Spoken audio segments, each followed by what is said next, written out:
Right గా breaking news చూస్తున్నాం. తెలంగాణలో డీసీసీ అధ్యక్షులను కాంగ్రెస్ పార్టీ హైకమాండ్ ప్రకటించింది. మొత్తం 36 జిల్లాలకు అధ్యక్షులను ప్రకటించింది. ఇక డీసీసీలో బీసీ, ఎస్సీ, ఎస్టీ, మైనార్టీలకు సగానికి పైగా కేటాయించింది. ఇందులో పలువురు ఎమ్మెల్యేలకు డీసీసీ పగ్గాలు అప్పచెప్పింది. సంగారెడ్డి, రంగారెడ్డి జిల్లాలకు ఇంకా డీసీసీలను ప్రకటించలేదు.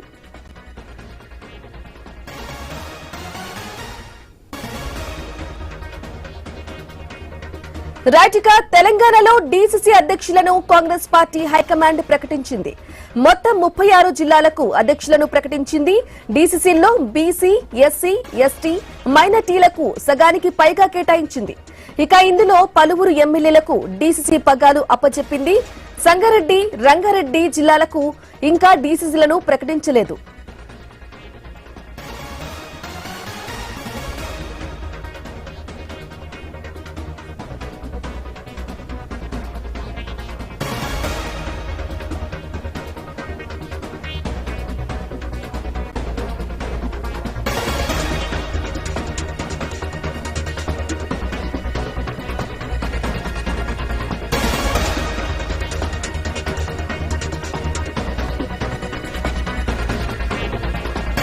రైట్గా తెలంగాణలో డీసీసీ అధ్యక్షులను కాంగ్రెస్ పార్టీ హైకమాండ్ ప్రకటించింది. మొత్తం 36 జిల్లాలకు అధ్యక్షులను ప్రకటించింది.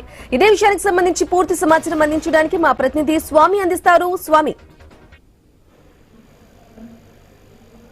బ్రాహ్మణి తెలంగాణలో అధ్యక్షులకు సంబంధించినటువంటి లిస్టుని కేంద్ర ఏఐసిసి ప్రధాన కార్యదర్శి కేసీ వేణుగోపాల్ నియమితుని ప్రకటించారు. తెలంగాణలో ఉన్నటువంటి మొత్తం 36 అర్బన్ జిల్లాలకు సంబంధించిన విషయంలో కేవలం రంగారెడ్డి, సంగారెడ్డి ఈ 2 జిల్లాలు తప్ప మిగతా జిల్లాలందరికి సంబంధించినటువంటి లిస్ట్ ని ఒకవైపు ఏఐసిసి ప్రకటించింది.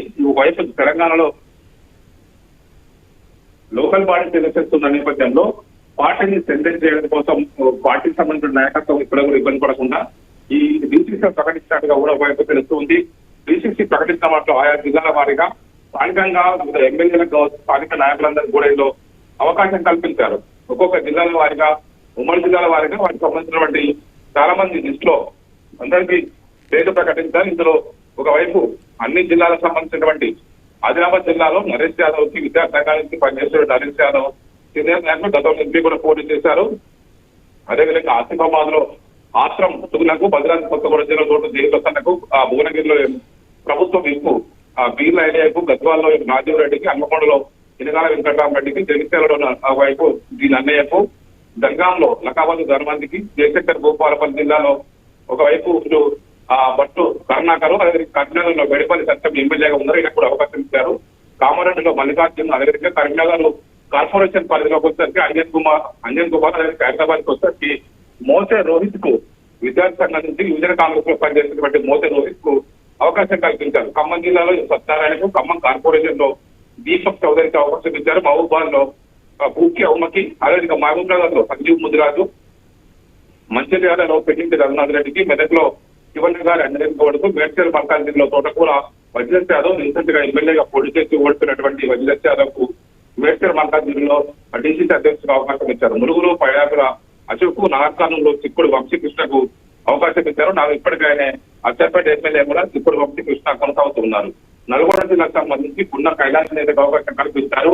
ఉన్న కైలాస నేత ఓయూ విద్యార్థి సంఘ నాయకుల నుంచి కూడా చాలా కాలం నుంచి పనిచేస్తారు. ఆయనకు కూడా అవకాశం ఇచ్చారు. నారాయణపేట జిల్లాకు వస్తే కనుక ముత్యాల కుమార్ రెడ్డికి అవకాశం ఇచ్చారు. నిర్మల్ జిల్లాకు వచ్చేసరికి బెడమ ముచ్చుకు అవకాశం ఇచ్చారు. నిజామాబాద్ లో నగేష్ రెడ్డికి, నిజామాబాద్ కార్పొరేషన్ లో బి రామకృష్ణకు, పెద్దపల్లిలో ఒకవైపు రామగుండం ఎమ్మెల్యే రాజ్ ఠాకూర్ కు అవకాశం ఇచ్చారు.